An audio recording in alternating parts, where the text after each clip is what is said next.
Hello, my name is Ramaz and I'm back with some interesting and inspirational stories. Before we get started, today is 4th of July and I would like to say Happy 4th of July to all my American friends around the world. Today I would like to share a story that pretty much changed my life and opened some incredible doors for me. And you'll understand what I mean at the end of this video. As I said in my previous videos, I've spent a lot of time, several years actually, researching life and legacy of a very famous Georgian American aircraft designer, Alexander Kartveli.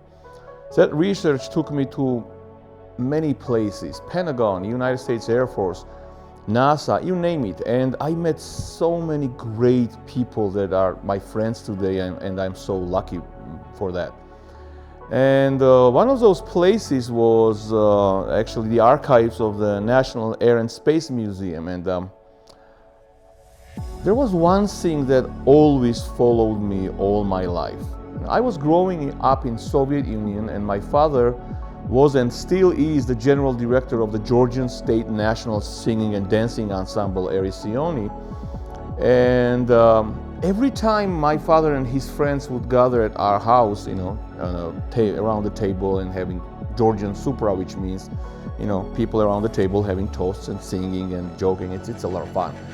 And every time they get together, one of those toasts was very special. Every time they say, hey, this is a toast to Chakrulo. Chakrulo is the 800-year-old Georgian song. This is toast to Chakrulo that is in space right now. And imagine like in a Soviet Union kid is like, what do you mean in space? What the song doing in space? How did the song end up in space?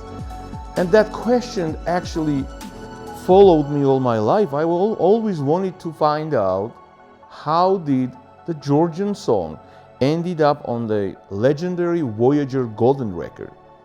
So, as I mentioned, one of those places that I was doing research in was the archives at National Space and Air and Space Museum. And some of those great people that I met, they were always helping me. They appreciated what I was doing. So I asked one of those people, hey, listen, who should I ask about this? And they gave me the email address of Miss Andrian. And she's a widow of Carl Sagan, very famous producer, great person. I'm so proud to say that she's a friend of mine today. And I emailed her thinking, well, she might not respond. And so next day, I'm getting an answer. And this is how email started, the letter. Hi, Ramaz.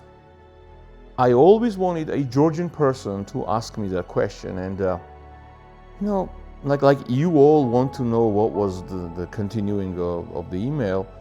Like, wow. So here's the story. After NASA and JPL decided to send 2 Voyagers to space, the idea actually comes from the then Caltech graduate Gary Flandro, who actually calculated that if they sent a spacecraft somewhere mid-70s to space, it could actually fly by Mars, Jupiter, Saturn and Uranus, because they will be aligned, that what they call in astronomy the Grand Tour. And the idea was to take pictures of all these planets, and then they didn't really hope for more from the Voyagers, but now we all know it. They've been working for 45 years and they will work forever.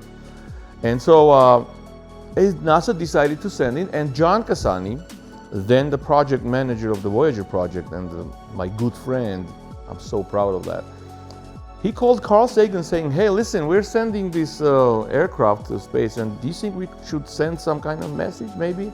And Carl's like, yes, of course. And Carl came up with an idea to create a golden record. And the artistic director was appointed to the golden record. It was Andrea, Carl's then student and the future wife. And this is what she told me.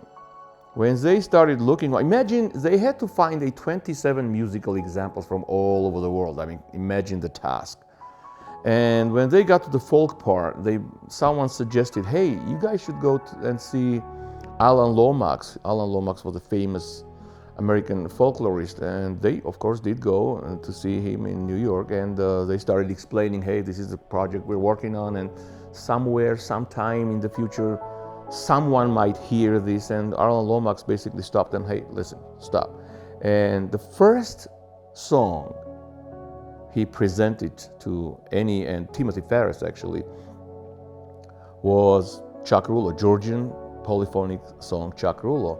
And he said, well, this is, if you want something very special and space-worthy, this is the song. And Miss Andrienne, in an interview with me, she said they were mesmerized. It was so powerful, coming from those very powerful, the sound system he had in house. And they loved it. They said, yes, this is what we want. And in the later that day, they showed it to Carl Sagan. Carl said, yes, we love it. And that's how it was decided to include on a golden record. But see, now you're thinking, what's the special about that? Well, this is when the special part starts.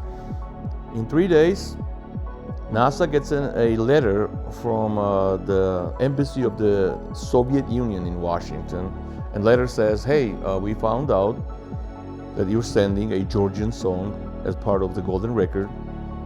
Yeah, don't ask me how they found out. No one knows. And Georgia's not an independent country. It's part of the Soviet Union, so we should be deciding what to send from our country. And they even nominated then very famous Russian song, The Moscow Nights. Yeah, it's okay, it's a nice song, but it's not even close to a Georgian polyphonic song, Chakrulo. What the best part is, well, Georgia has a 3,000-year-old history, and most of the history we had fought wars. We defended our country. That's in our DNA. That's in our blood. And so most of our songs from back then are about war, about patriotism, about defending the motherland, of course. And the Soviet embassy translated some of those texts. And they said, well, this song is about war, and this is a peaceful project. So basically they did everything to crush this song. And when I realized that without any Georgian knowing, this little song somewhere in Washington was under pressure from entire Soviet regime, and it won. It actually won over Soviet Union because Carl Sagan and Andrienne, they knew what to send to space. In an interview with me, she said, we had to be proud of what we were sending. Yeah, and so they decided against the Russian song, despite all those, efforts from Moscow. And that's how Georgian song Chakrulo ended up in space, and the Russian song ended up back in Moscow.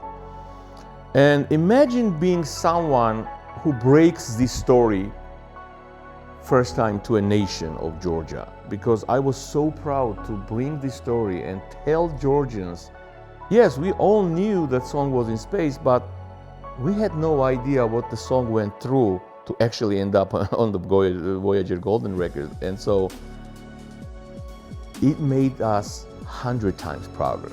Entire Georgia is proud of the fact that our song is part of this, one of those most legendary projects by NASA. And Chakrulo represents the freedom for us. Chakrulo represents something that, the inspiration that you can always do something, you can always achieve something. And Chakrulo for us is something that won over Soviet Union. And now what I do is I tell this story to young children. And I try to inspire them. I try to tell them, hey, listen, look at Chakrulo. I mean, you can do everything. That little story led me to do so many things. And right here in this place where I present my stories from, it's called Bioli Wellness Resort.